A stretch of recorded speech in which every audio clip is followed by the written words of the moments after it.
तो चक्रव्यूह तैयार 400 प्लस अब की बार। जी हां, बिहार में नीतीश कुमार की पलटी ने बीजेपी को 400 प्लस वाला बूस्टर दे दिया है। और इसके अलावा बंगाल में ममता का अकेले लड़ने का ऐलान हो, या फिर महाराष्ट्र में एनसीपी और शिवसेना का टूटना हो, या फिर इंडिया गठबंधन की कमजोर कड़ियां, बीजेपी इस वक्त फ्रंट फुट पर है। तो क्या नरेंद्र मोदी 400 प्लस सीटों के साथ हैट्रिक मारने वाले हैं?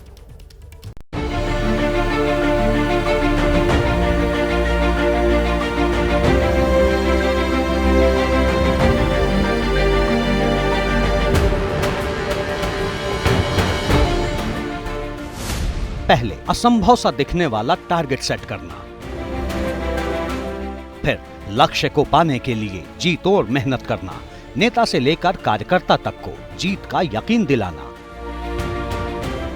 और अंत में वो हासिल कर लेना जिसकी आलोचक भी कल्पना नहीं कर सकते। बीते 2 दशकों में नरेंद्र मोदी की सियासत का यही परिचय है। इस बार नरेंद्र मोदी के सामने उनके राजनीतिक जीवन का सबसे बड़ा लक्ष्य है, और इस बार भी मोदी ने ही ये लक्ष्य तय किया है। लक्ष्य लोकसभा चुनाव में 400 प्लस सीटों का। देश में 543 लोकसभा सीट है, जिसमें कई जगह बीजेपी ने क्लीन स्वाइप किया तो कई जगह बीजेपी का खाता तक नहीं खुला। ऐसे में 400 सीटें जीतने का टारगेट पहली बार सुनने में असंभव सा लगता है। तो सवाल ये है कि आखिर वो कौन सी रणनीति है, वो कौन सा प्लान है जिसके दम पर बीजेपी ये टारगेट अचीव करेगी। कर्नाटक में जेडीएस और बिहार में नीतीश कुमार, इन दो की एनडीए में वापसी से एक सिग्नल तो मिला है, और वो ये कि बीजेपी खुद मानती है कि अकेले दम पर 400 सीटें हासिल नहीं की जा सकती। इसके लिए कई नेताओं और कई दलों को एनडीए के बैनर तले लाना पड़ेगा। रुझान भी आने शुरू हो चुके हैं।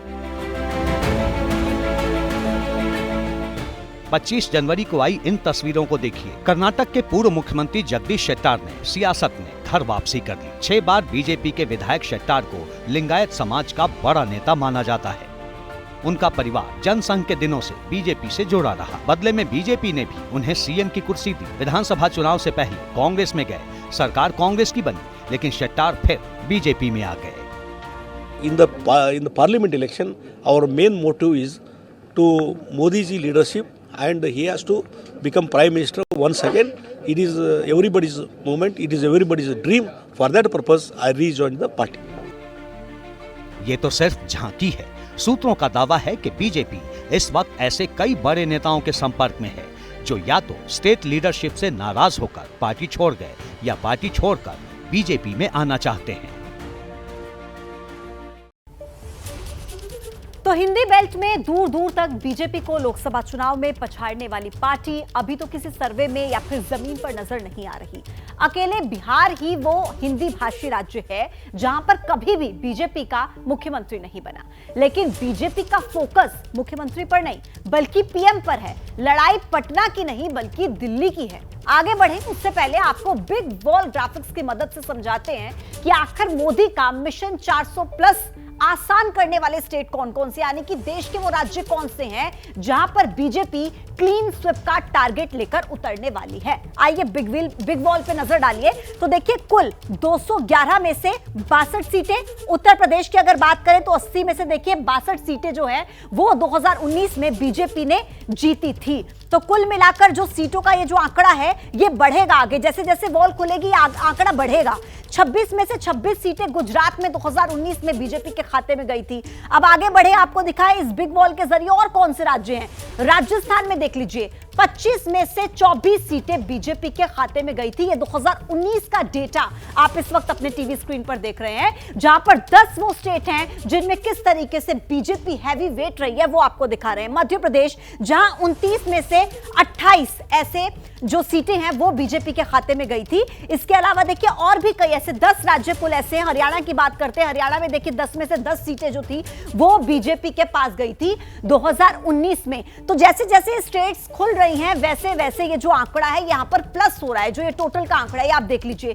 दिल्ली में देखिए, दिल्ली में 7 में से जो 7 सीटें हैं वो बीजेपी के खाते में गई थी 2019 के आंकड़े में। अब उत्तराखंड की बात करें 5 में से 5 सीटें, यानी कि सारी की सीटें जिन पर चुनाव लड़ा वो बीजेपी के खाते में जाती हुई नजर आ रही हैं। अब आगे देख लीजिए आंकड़ा हिमाचल प्रदेश का, और हिमाचल प्रदेश का आंकड़ा क्या कहता है। 4 में से 4 सीटें 2019 में बीजेपी के खाते में गई थी।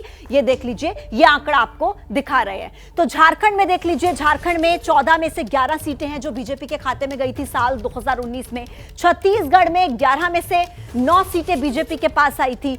तो इस तरीके से 10 स्टेट्स का जो आंकड़ा है वो ये बताता है कि किस तरीके से 2019 में ये जो हिंदी भाषी राज्य है ना, यहां पर बीजेपी का परफॉर्मेंस कैसा रहा था।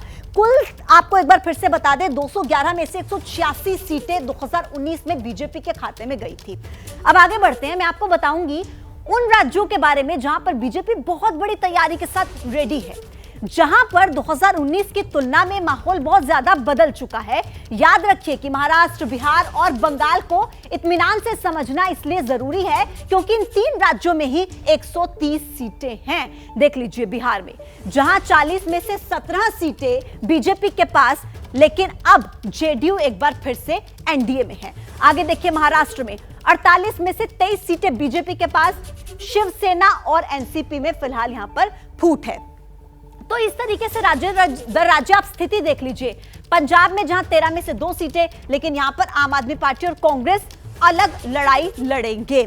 तो इस तरीके से ये जो आंकड़ा है ये बताता है कि किस तरीके की सिचुएशन अब तक रही है। पश्चिम बंगाल में जहां 42 में से 18 सीटें बीजेपी के पास, टीएमसी अकेले यहां पर लड़ेगी। एक बार फिर से देख लीजिए आंकड़ा, बिहार का आंकड़ा 40 में से 17 बीजेपी के पास, जेडीयू फिर से एनडीए में। महाराष्ट्र में 48 में से 23 सीटें, जहां शिवसेना एनसीपी में फूट। आपको यह भी ध्यान रहे कि यहां पर इतनी ही सीटों पर चुनाव लड़ा था बीजेपी ने।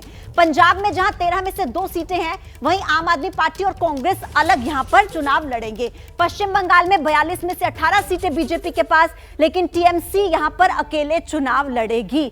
तो देखिए, आपने ये देखा कि कैसे देश की करीब 340 सीटों पर बीजेपी की जो तैयारी है ना, वो सुपर सॉलिड है। जैसे ही घड़ी का काटा दोपहर 2:30 पे आए, बबीता जी का दिल सास बहू साजिश के लिए मचल जाए।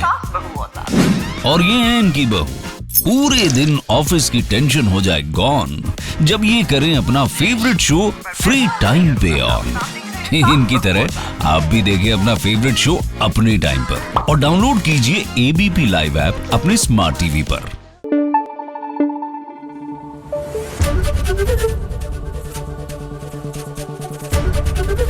एबीपी न्यूज आपको रखे आगे।